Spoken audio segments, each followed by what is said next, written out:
Pagkatapos nga ng bagyong Christine, ay dinalaw ako ng mga RS sa bahay namin at tinulungan ako sa mga ligpitin.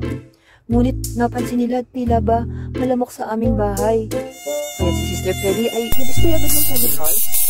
Naku, ayoko niyan. Ayoko ng amoy niyan. Masama sa kalusugan ko eh. Kaya't napagkasunduan namin na mag-DIY na nga lang tayo. Gawa tayo ng isang bagay na makakapuksa sa mga insekto. Kaya't gumamit kami ng mga ingredients na nakikita lang namin sa paligid. Una ay nagtunaw kami ng kandila sa kawali. Hinanda namin ang mga lalagyan at nilagyan ito ng downy at cloves. Hinayos din namin ang minsa. Pagkatapos ay hinalo na namin ang tinunaw na kandila. Ayan, meron na kaming isang nagawa para sa pantaboy ng insekto. Wow! Pangalawa naman ay nagpainit kami ng mantika at naghiwa-hiwa ng mga dahon ng oregano na pinong-pino. Para bang nagpiprito lamang kami ng dahon o kaya'y nagluluto kami ng laing. Patagalin ito hanggang 5 minuto upang kumatas ng kumatas ang dahon ng oregano. Ngayon ay hinanda na namin ang lalagyan ng bote na may asin.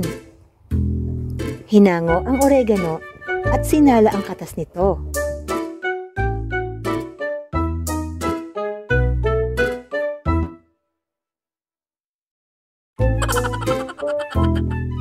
Ngayon naman ay pinaghalo na namin ang asin at ang katas ng oregano.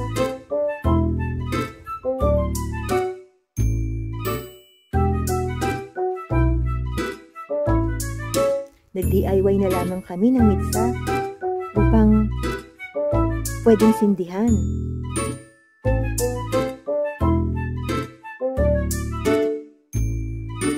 Nang sinindaan na namin ito, ay nagsilbi itong insenso sa loob ng aming bahay at maitataboy na nito ang mga insekto. Oh! At ang pangatlo naman ay nagpakulo kami ng tubig at inilubog namin ang dahon ng oregano at ang dahon ng tanglad. Pakuluin ito ng matagal, mga 10 to 20 minutes, pwede na siguro yon. At hinanda namin ng mga spray bottle, pwede rin mga lumang spray bottle na gamit nyo ng panahon ng pandemic. Habang pinakukuluan namin ito ay naisipan namin mag-TikTok muna. I'm singing a song, hoping he'll be back when he hears it. My heart goes sha-la-la-la-la, sha-la-la in the morning. Wow! Sha-la-la-la-la, sha-la-la in the sunshine.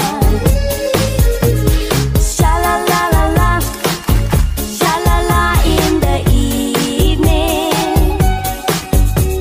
Sha-la-la-la-la, sha-la-la-la-la just for you. Oh! At nang napalamig na namin ito ay isinali na namin ito sa mga spray bottles.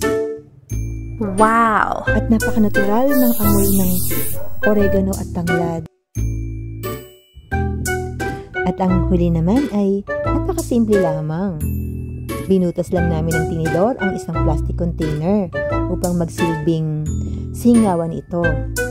At ang container ay nilagyan namin ng asin at ng downy.